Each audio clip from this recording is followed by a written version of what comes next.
사랑하는 여러분, 오늘 본문은 언제나 그렇듯이 무척이나 친숙한 내용입니다. 성도들은 세상의 빛과 소금이며 소금이 맛을 잃으면 버려져 밟힌다는 이 말씀은 거의 모든 목사님들이 주기적으로 설교 주제로 삼아요. 아마 이 말씀을 소재로 한 거의 모든 설교들이 맛 잃은 소금을 이제 뭐라고 설명하냐? 신앙생활이 흐트러진 성도, 믿음이 흔들리는 성도, 교회에서의 봉사나 직분 수행이 부족한 성도, 혹은 교회에 등록만 해놓고 출석률이 저조한 성도 등 뭔가 행위와 행실 면에서 실적이 저조한 성도들을 가리켜 칭하기 일쑤입니다. 우리나라 속담에도 이제 소금과 관련해서 이거랑 비슷한 게 있어요. 부뚜막에 소금도 집어넣어야 짜다는 것으로 아무리 쉬운 일이라도 실천하지 않으면 의미가 없다는 뜻으로 쓰입니다. 자매품으로 구슬이 서말이라도 깨어야 보배라는 속담도 있죠. 구슬을 이제 실이나 줄에 깨어가지고 목걸이나 팔찌를 만들어야 비싸게 팔아먹는데 그러지 않고서 구슬만 굴러다니게 놔둬봤자 전혀 쓸모가 없다는 겁니다. 여러모로 오늘 본문 말씀과 상통하는 속담들인데 결국은 우리네 교회에서 맛 잃은 소금이라고 칭해지는 성도들은 영성이 떨어지는 지체들을 칭하는 표현일 거예요. 행실이나 행위가 피폐하고 신앙이 좋지 않고 교회 생활도 나태한 것들은 결국 근본적으로 영성이 떨어져서 그런 거라고 대부분 생각하시기 때문입니다. 다만 간단한 상식을 알려드리자면 소금이 맛을 잃고 버려져 밟힌다는 게 얼핏 이해가 안 될 수도 있는데 당시 이스라엘에서는 소금이라고 하면은 암염을 떠올렸습니다. 바닷물이 증발하거나 혹은 나트륨 광맥 등 소금기를 머금은 돌을 가져와 가지고 물에 담그고 끓이거나 해서 소금기를 우려내고 나면 남은 돌은 짠맛이 나지 않는 그냥 돌멩이에 불과하고 당연히 밖에 버려지는 겁니다. 본문 말씀은 이런 상황을 비유한 거예요. 그러면 맛 잃은 소금이 되지 않으려면 어떻게 해야 되는지도 거의 모든 성도들에게 초미의 관심사인데 이런 분들을 위해 영성 수련, 영성 훈련이나 하면서 프로그램을 제공하기도 합니다. 사실 이런 것들이 거슬러 올라가면은 로마 카톨릭의 수도원과 수녀원에서 비롯된 것인데 영성 수련이라는 이름으로 교회도 도입돼가지고 마치 이제 산속 기도원에 들어가 기도를 하고 집회를 갖고 혹은 호젓한 곳에서 농사를 짓거나 일을 하면서 세상과 격리된 채 신앙을 갈고 닦는 것이 그 성도를 거룩하고 정결하게 만드는 듯이 여겨지기도 해요. 이런 종류의 영성 생활 중에 단연 원탑이라 할 만한 것이 봉쇄수도원인데 예수님의 가난과 고난에 동참하고 하나님께 전부를 드린다며 죽을 때까지 침묵을 유지하고 또 고독함을 위해 독방을 쓰고 전화, 신문, 방송 이런 것들을 접하지도 않고 사용하지도 않고 그리고 육식을 하지 않고 식사도 1일 1식 또 수도원 구성원들과 대화도 없이 기도와 명상, 농사 등 오직 필요한 노동이나 작업만 하면서 생활을 한답니다요. 1년에 2번 가족 면회가 있어도 숙박과 식사를 하지 않고 부모님이 상을 당해도 참석하지 않고 20대 때 들어와서 7, 80대가 돼서 별세할 때까지 고독과 침묵으로 살아가는 이런 봉쇄수도원은 우리나라에 1개소가 있고 전 세계에 21개소가 있는데 흔히 교회에서 말하는 그런 영성이라고 한다면 이들이 그런 영성 훈련과 수련에 만렙을 찍고 통달하는 수준에 이르렀다고 해도 과언이 아닙니다. 저렇게 모든 것을 다 버리고 자신을 쳐서 복종시키며 살아가는 게 과연 흔한 일이겠습니까? 얼마나 믿음 좋아. 예? 사랑하는 여러분, 설마하니 제가 이렇게 영성 좋은 분들은 그야말로 짠맛이 팍팍 도는 특등품 소금이니 여러분도 맛 잃은 소금처럼 영성 떨어지는 삶을 살지 말고 저분들을 본받고 따라 배워서 영성을 업그레이드 하시라고 말씀드리는 거겠습니까? 그럴 리가. 지금까지 제 설교를 들어오셨다면 어림 택도 없는 소리라는 거 짐작하실 겁니다. 저와 여러분은 저 봉쇄수도원은 물론 영성 수련과 수도를 하며 살아가는 분들을 보며 대단하다고 감탄하는 게 아니라 저들이 훗날 주님의 심판대에서 받게 될 징계와 천벌에 대해 진심으로 걱정하고 안타까워해야 될 겁니다. 오늘 본문에 나오는 맛 잃은 소금의 가장 이상적이고 완벽한 샘플, 그리고 성경적 팩트에 맞는 샘플이 바로 영성인이 수도생활 운운하면서 속세를 떠나 산속 오지에 틀어박혀서 자기네들끼리 모여있는 자들입니다. 흔히 교회에서 설교하면서 가르치는 그런 게 아니라니까요. 특히 봉쇄수도원은 정말 완벽한 교보제예요. 수도원이 됐든 기도원이 됐든 마찬가지입니다. 세상을 벗어난 영성과 수도가 과연 누구를 위한 것입니까? 하나님이 인간을 창조하시면서 복과 함께 내리신 사명이 뭔데요? 생육하고 번성하여 땅에 충만하고 땅을 정복하며 만물의 영장이 되어 다스리라는 것인데 그 모든 사명은 세상에서 해야 되는 겁니다. 인간에게 주신 사명은 세상에서 감당하라는 것이 다른 누군가도 아닌 하나님의 명령이자 창조 섭리인 것이죠. 세상에 살면서 각자 맡은 일을 하고 일상을 보내면서 서로 부대끼고 부딪히고 어울리며 때로는 고민하고 때로는 고뇌하며 기뻐하고 슬퍼하면서 모든 영적 전쟁을 치러 나가는 것입니다. 주님 다시 오실 때까지 혹은 우리가 주님 나라로 향할 때까지 말입니다. 그러라고 주님께서 구원의 투구부터 성령의 검까지 모든 전신갑주를 주신 거예요. 우리를 그리스도 예수의 군사로 동원하신 것이고 우리의 싸움은 정사와 권세와 어둠의 세상 주관자들과 하늘에 있는 악의 영들에게 대함이니 그 모든 것은 이 세상에서 맞닥뜨려야 될 전쟁입니다. 대장 되신 주님께서는 우리가 주님 자신 즉 그리스도 예수의 좋은 군사로 단련되고 숙달되기를 원하실 텐데 앞불싸 이놈의 병사들이 전투 현장으로 나가 싸울 생각은 않고 땅을 파고 숨고 산골짜기로 달아나고 어느 구석에 짱 박혀서 눈감을 굴리고 있으면은 우리 경애하는 장군님 입장에서는 열이 받겠습니까? 안 받겠습니까? 영성 수련인이 수도 생활이라 하며 세상을 떠나 은둔하는 것은 주님께서 성도에게 내리신 영적 전쟁의 임무를 봉인해버리고 군사로서 받은 전투 명령을, 작전 명령을 정면으로 거부하는 행위인 겁니다.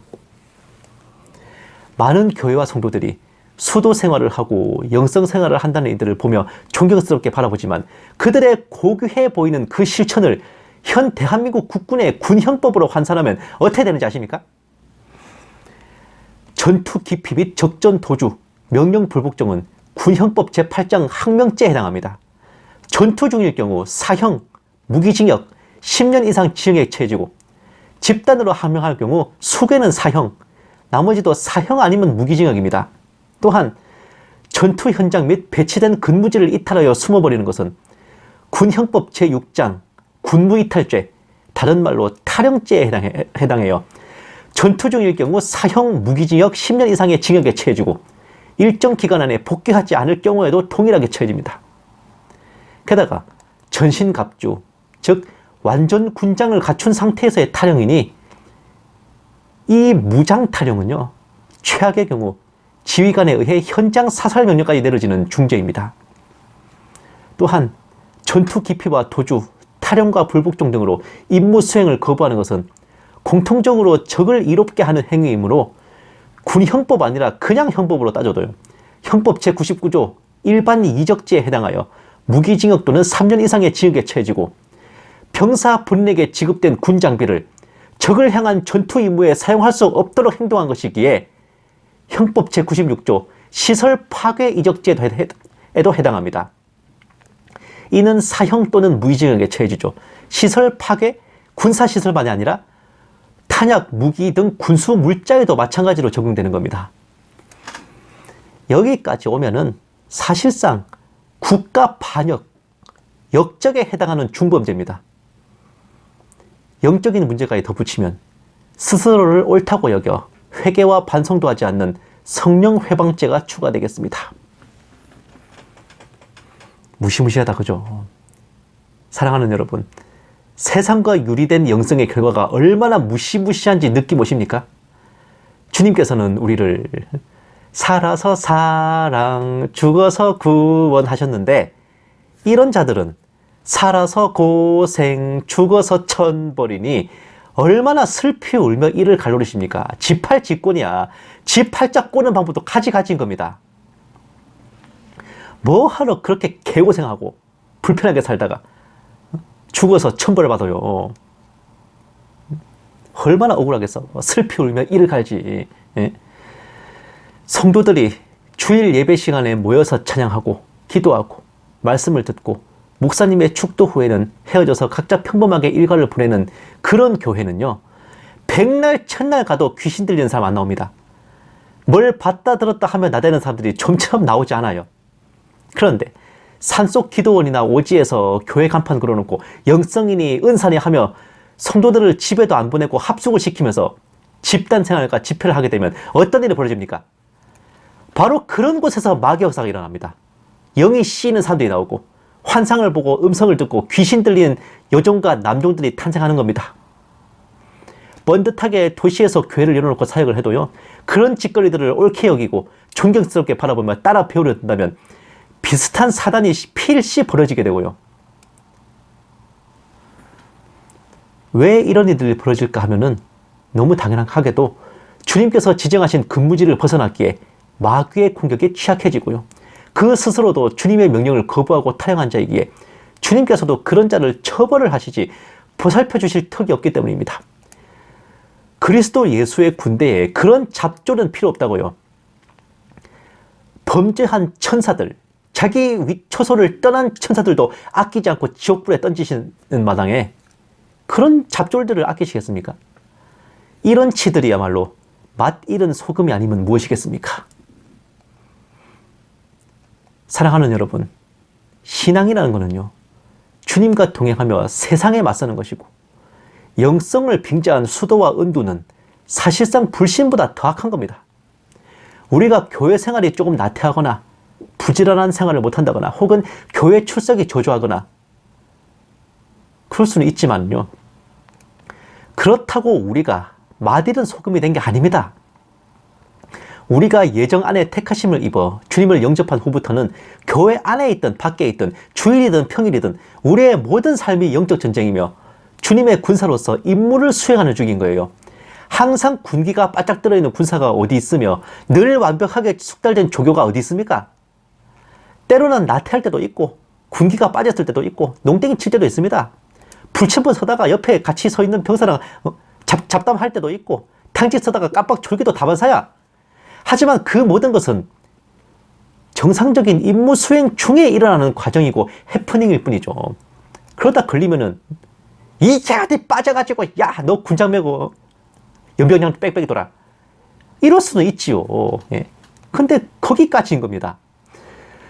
주말을 바라보며 평일 동안 열심히 일하고 주일에 예배를 드리며 다시 월요일에 출근하는 걸로 고뇌하고 있는 그 성도들의 모습이야말로 세상에 살되 세상과 분리된 세상의 빛과 소금인 겁니다. 주일에는 아버지께 예배를 드리며 소망과 위로를 받죠. 아, 아버지 감사합니다. 그래, 아야 수고했다. 서로 위로하고 위로받는 그게 예배인 겁니다. 그리고 교회 문을 나서서 세상으로 향할 때는 어떻게 아버지 벌써 월요일이네요. 출근하기 싫어요. 걱정 마라. 내가 너랑 같이 함께 가지 않느냐. 자, 나가자 세상으로. 갑시다 주님. 이렇게 주님과 동행하면서 치열한 삶을 담대하게 살아내는 그 이긴 자들, 그 특등품 소금들, 이러한 자들이 다른 누군가가 아닌 저와 여러분이기를 주님의 이름으로 간절히 축원합니다.